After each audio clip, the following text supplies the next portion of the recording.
Well, good evening, this is Hound Dog Steve, wishing you a very pleasant evening, and welcome back to the channel. And of course, I don't know how many of you watched the Prince Andrew interview with the BBC, but it was pretty cringe-worthy. I can't believe some of the things that he said. He was obviously very nervous through the entire interview. There was lots of eye blinking going on during the hard questions, failure to make eye contact with the interviewer. Now, Emily Matalis, she did an excellent job on the interview. She was obviously a little nervous as well, but she definitely came armed with some facts. And every time she presented these facts, and sometimes, you know, she went over them a few times to see whether his response changed. That's when the rapid eye blinking would occur.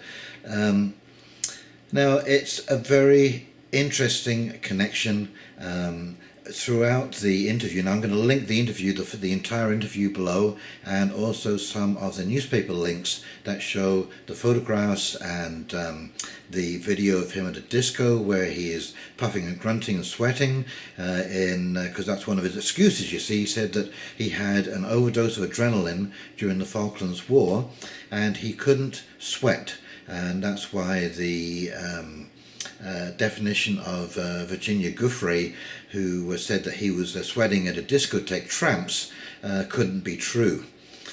So anyways, like I say, I will link that video down below so you can take a look for yourself and hear exactly what the Prince had to say.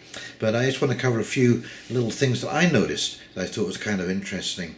Firstly, you know, when he's asked about how he met Jeffrey Epstein, he repeats several times that it was Ghislaine Maxwell that he had invited to the palace, that he had met, that had gone on the shooting weekend, and Jeffrey Epstein was just like a kind of tag along and a plus one, he actually mentions in one part of his interview. And so later in the interview he says, like after Jeffrey Epstein has been charged in Florida, spent some time in jail.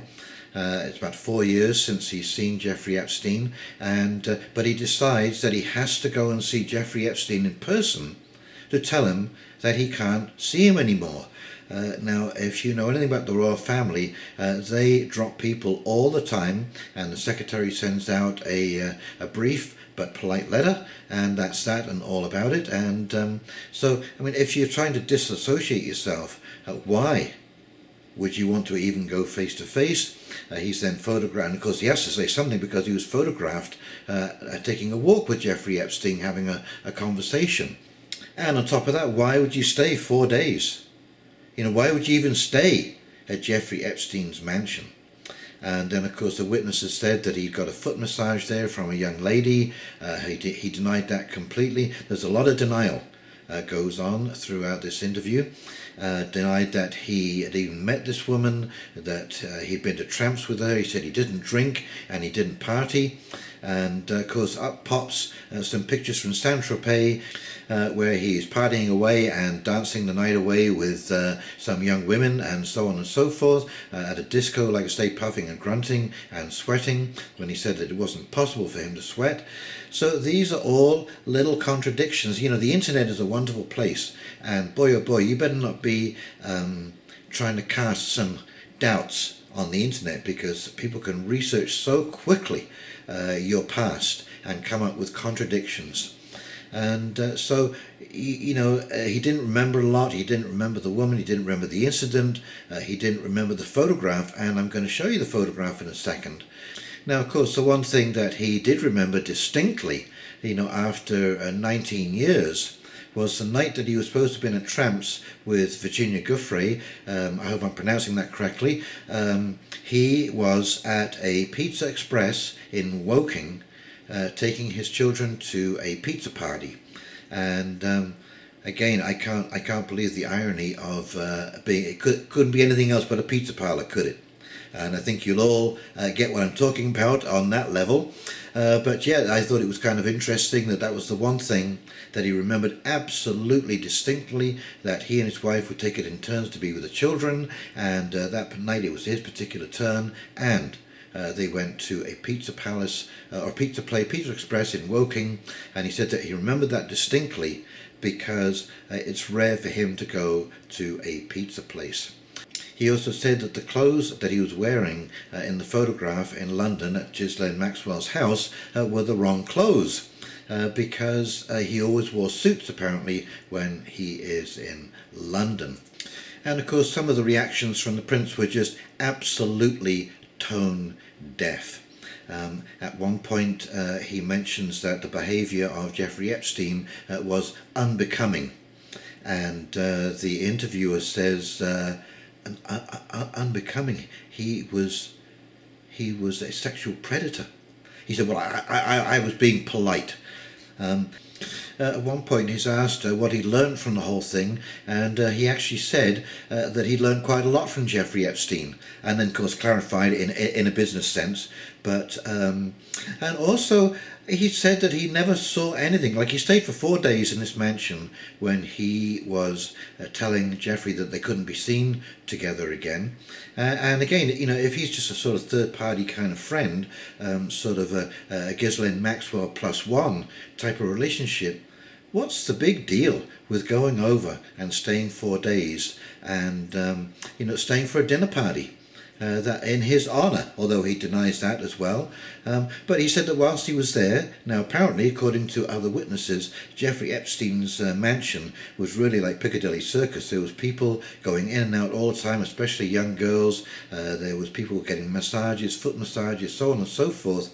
And the Prince said that he didn't see any of that, and that he didn't think of those things, and he didn't see his friendship with Jeffrey Epstein in that light. So there are a lot of inconsistencies with the story, and anyway, let's go over and see these articles that I found, and then we'll come back and I'll do a quick wrap-up. Okie dokie, here we go. This from Zero Hedge. Prince Andrew's Epstein-related BBC interview was a catastrophic mistake. Sky News confirms Prince Andrew's PR advisor Jason Stein resigned over the Duke's decision to agree to the interview with the BBC. Meanwhile, as Bloomberg notes, Prince Andrew's attempt to explain away his friendship with pedophile financier Jeffrey Epstein in a high-profile TV interview degenerated into a farce that threatens to be the British royal family's biggest public relations disaster since its handling of the death of Princess Diana in 1997. When asked why he stayed at the Epstein mansion after knowing he was already branded a convicted offender, the Prince answered simply, "It was a convenient place to stay." It was a convenient place to stay. I mean, I've gone through this in my mind so many times. At the end of the day, with the benefit of all the hindsight that one can have, it was definitely the wrong thing to do. Yeah, no doubt. But at the time, I felt it was the honourable and right thing to do. And I admit fully that my judgment was probably coloured by my tendency to be too honourable, but that's just the way it is. Let that statement sink in for just a few seconds. James O'Keefe, my tendency to be too honourable is why I stayed at the home of Jeffrey Epstein, Prince Andrew. War is peace, freedom is slavery, ignorance is strength. George Orwell, 1984. During the interview, the Duke of York was also asked about Virginia Giuffre, who was pictured with and claimed she had sex with Prince Andrew when she was 17 years old. "I have no recollection of ever meeting this lady, none whatsoever," said the Duke. "You don't remember meeting her?" he was then asked. "No," responded the Duke. During his answer, the Duke blinked no less than 10 times in the space of just 10 seconds. Paul Joseph Watson. Well, there was a lot of blinking in response to that question. Probably nothing. This is the famous picture. The Duke went on to question the validity of a photograph with his arm around Ms. Giuffre in London, saying it was not possible to prove if the image had or had not been faked, he said. "I don't believe it's a picture of me in London because when I go out in London, I wear a suit and tie. That's what I would describe as, those are my travelling clothes, if I'm going overseas." One thing is certain, the British public were not clamouring for Andrew to do this media spot, and quite possibly would have forgotten about it, as a hotly contested UK general election and Brexit begin to overtake all concerns heading into the Christmas season. Okay, so this is the picture I'm talking about. This woman off to one side here, this is Ghislaine Maxwell, this is Virginia Giuffre, and this is Prince Andrew. Now you see the flash in the window here, and you can see the flash in the middle of her eyes, and they're in the middle of Prince Andrew's eyes in exactly the same location, and there's no blurriness around this edge. You know, normally when you Photoshop, now I'm not an expert, but when you Photoshop somebody into a picture, you know, you get a fuzzy edge around here, especially being on the white background, and along here where their bodies are touching. So I don't know, you know, I'm no expert, but this to me, I would suggest this is very, very hard to rig, so you both have exactly the same location in your eyes. You be the judge. So here we go from the Daily Mail. Prince, I didn't party or do PDAs. Andrew is pictured doing plenty of both at wild parties on the French Riviera in 2007, and he looks a wee bit sweaty too. And these are the pictures that popped up. You know, the internet is such a wonderful thing, isn't it? I hope you're having fun, Prince Andrew. I don't party.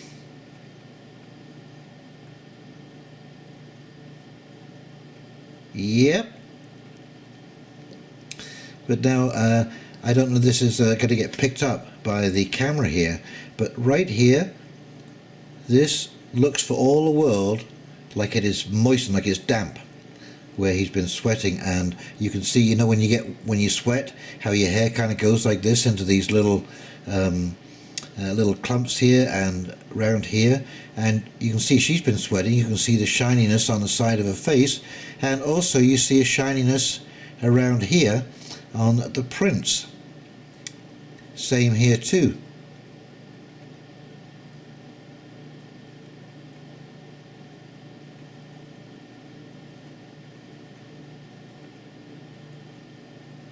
Duke of York wished he'd expressed his great sympathy for paedophile Jeffrey Epstein's victims in disastrous BBC grilling. The Duke of York's claims he never really partied and avoided public displays of affection have been seriously undermined as new footage of him letting loose with a bevy of beautiful young women in Saint-Tropez is exclusively revealed by Mail Online today. The Prince insisted in his car crash BBC interview with Emily Maitlis on Saturday night that he wasn't a party prince, did not sweat because he was shot at in the Falklands, and was not one to hug women as he dismissed damaging claims he slept with his friend's Epstein's sex slave, Virginia Roberts. But in the new film, the Prince appears worse for wear, his hair dishevelled with a hint of sweat and jacket abandoned, dressed in all white with his shirt untucked. He is seen heading to the dance floor with two women as techno blares out before he settles down, talking to several glamorous female guests, getting in close to chat because of the loud music. A year earlier, in July 2007, photographs from another bash further trash his claims of avoiding partying and PDA because he's seen sweating and embracing a number of women, including socialite Chris von Aspen, who he holds by the waist before she later licks his face in Saint-Tropez. At a different party on the same trip, Andrew, who earned the nickname Randy Andy, is seen gripping Canadian socialite Pascal Bourbeau with one hand close to her bottom. Okay, so this is from way back from the Telegraph, Charles' biography, 8 most intriguing disclosures about Prince of Wales. Prince Charles trusted Jimmy Savile on everything from marriage guidance to checking speeches, among biographers Catherine Mayer's claims. There he is, Uncle Jimmy. Fresh evidence of the extent to which the Prince of Wales relied on Jimmy Savile as a confidant and advisor is revealed for the first time in a controversial royal biography published later this week. The Prince asked Savile to read over his speeches and to provide his thoughts on how they might be improved, as well as asking his advice on matters to do with health policy. Charles, the Heart of a King, by journalist Catherine Mayer, explores the relationship between the Prince and Savile, now known to have abused hundreds of children.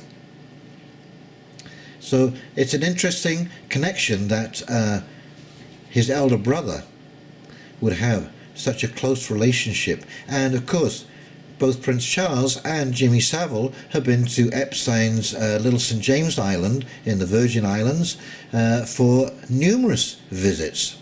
So yes, it certainly would seem to run in the family.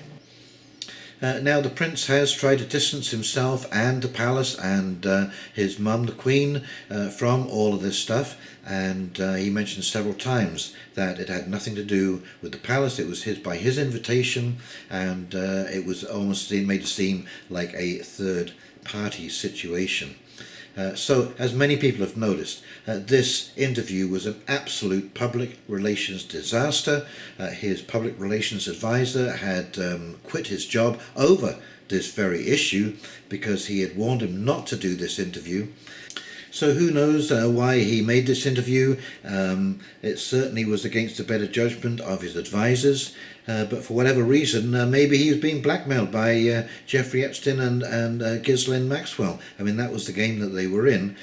I guess that's something that we will never ever know. Anyway, it's really just poured gasoline on a story, and so it's flaring up again. And so it should, because the only way that we are truly going to get rid of predators like Jeffrey Epstein is to out them. And as difficult as it may be to hear the details of some of these things, that's what we're going to have to go through, because it's not going to be a pretty tale. It is not going to be a pretty tale. Human trafficking has all kinds of horrors associated with it. And certainly, to all appearances, it is a worldwide epidemic right now. I can't believe, it seems like every day you open the paper, somebody has been caught abusing either someone underage or someone in a power dynamic. It's staggering. It is absolutely staggering. You know, it's kind of amazing when you think that, over 100 years ago we abolished slavery, and yet here we are with slavery taking place right under our very noses in such a way that it's hard to detect. So, it takes places behind locked doors, in apartments, in basements, in mansions, under threat and blackmail. And so it's a very silent kind of crime. So do I think this sort of slavery will ever be truly ended? I doubt it. I don't think you can ever completely eradicate this kind of thing, but you can certainly take out some of the big players. And of course, when you have people of wealth and means and power, it makes it even more difficult. And of course, it is a complete pity that Jeffrey Epstein died, because the information that this man had in his head would have been unbelievable. And I can see why Ghislaine Maxwell is in hiding somewhere. She's probably having plastic surgery, for goodness sake, down in Brazil or something, because she knows everything that Jeffrey knows, and she will be considered a very dangerous person right now. So I would be very careful if I was Ghislaine. Anyway, in closing, I would say that this is a very dark day for a fading royal family worldwide. This is not good to be associated with this kind of thing. Charles got an easy do with the Jimmy Savile thing. That's pretty much been forgotten, but that's being resurrected now. And so, yes, this is not going to look good in the future for them. I'm going to be very interested to see where all of this goes, and I'm sure that you will too.